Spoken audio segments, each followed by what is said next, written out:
எதை வேணாலும் எடுத்துக்கலாம்னு நினைச்சேன். மத்தவங்க எல்லாம் கிடைக்கிறத எடுக்கிறதுக்காக தேடுவாங்க.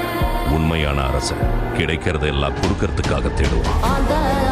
சத்தம் என்ன, சத்தம் என்ன, கொட்டாங்கூ சத்தம் என்ன, கொளவி பாடும் சத்தம் என்ன, ஒத்தையில காகம் ஒண்ணு ஓங்கி கரையும் சத்தம் என்ன, ஊழையிடும் நரியோட